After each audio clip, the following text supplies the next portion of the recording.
The walls aren't just closing in on Prince Andrew. They are crumbling from the inside out, and the latest blow hasn't come from a judge, a king, or a tabloid editor. It has come from his own flesh and blood. Princess Eugenie, once seen as her father's fiercest ally and most devoted defender, has reportedly executed a brutal and total strategic withdrawal. According to explosive new reports surfacing this week, the younger York princess has cut off all contact with the disgraced Duke. There are no phone calls, no private visits, and absolutely no public appearances. In a family famous for its ability to maintain a polite public veneer, even in the midst of catastrophe, Eugenie has drawn a line so sharp it has effectively severed the last remaining lifeline Andrew had to the outside world. This is not a temporary cooling-off period.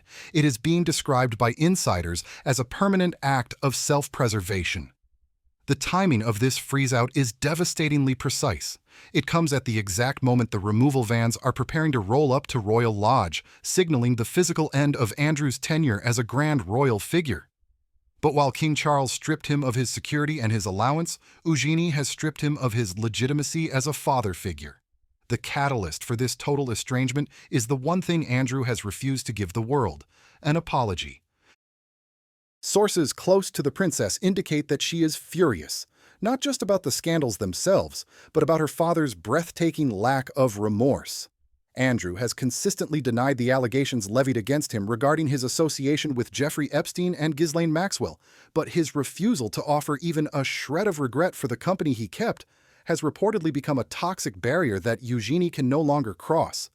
She is raising a young family, building a career, and working with charities that rely on her reputation. She has crunched the numbers, and the math is undeniable. Associating with Andrew Mountbatten Windsor is a liability she can no longer afford. This decision is fueled by a fresh wave of anxiety surrounding the Epstein files. Just before Christmas, a new tranche of documents and images was released, dragging the scandal back onto the front pages. The public was once again subjected to the optics of Andrew's past: photographs of him reclining with women, email chains linking him to Maxwell while she was trafficking young girls, and the relentless drip feed of humiliating details. For Eugenie, who does not have the protective buffer of being a senior working royal, these revelations are a direct threat to her livelihood. Every time a new headline breaks, her name is dragged into the mud alongside his. Royal commentator Afua Hagen laid it out with brutal clarity. This is about survival. Eugenie is terrified of guilt by association. She has realized that the York brand is not just damaged, it is radioactive. By cutting the cord, she is attempting to cauterize the wound before it infects her own children's future. The silence from Eugenie's camp is deafening. When representatives were contacted for comment on the rift, they issued no denial, no statement of family unity, and no defense of the Duke. In the royal playbook, that silence is a scream. It stands in stark, painful contrast to the strategy being employed by her sister, Princess Beatrice. The two sisters, who were once viewed as an inseparable unit weathering the storm together, have now fractured into opposing camps. Beatrice is attempting to walk a razor-thin tightwire, maintaining a relationship with her father while desperately trying to stay in the good graces of King Charles and Prince William. She was recently spotted with Andrew near Windsor, a deliberate public signal that she has not abandoned him. She even invited him to her daughter's christening, though he was notably absent from the party afterward. Beatrice is trying to have it both ways, playing the loyal daughter and the dutiful royal niece.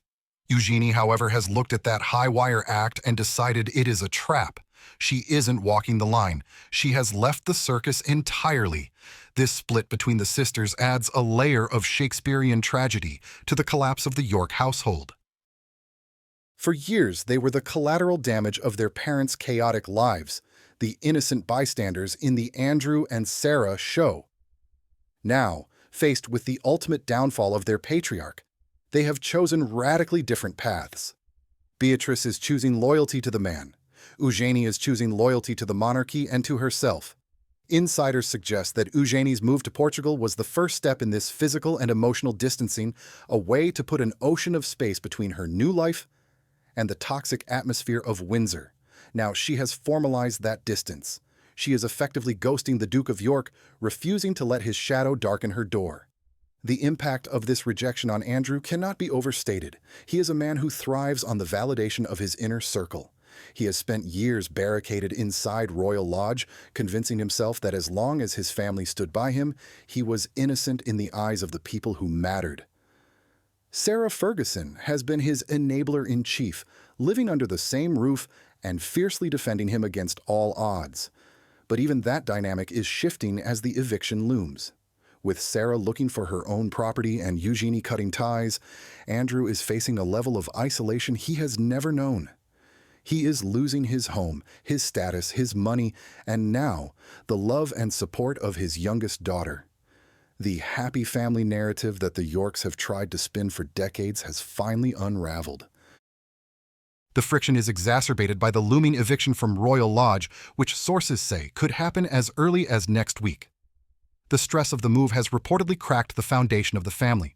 Eugenie is said to be frustrated that the entire family is being tarred with the same brush, dragged down by a scandal that she had no part in.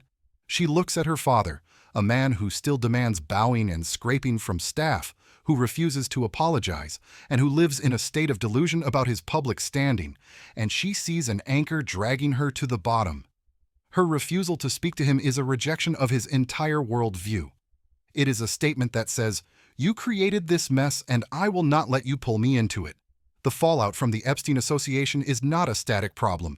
It is a living, breathing threat.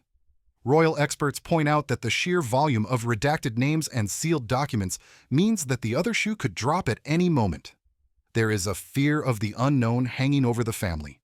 Eugenie knows that any day could bring a new revelation, a new photo, or a new testimony that makes the situation 10 times worse.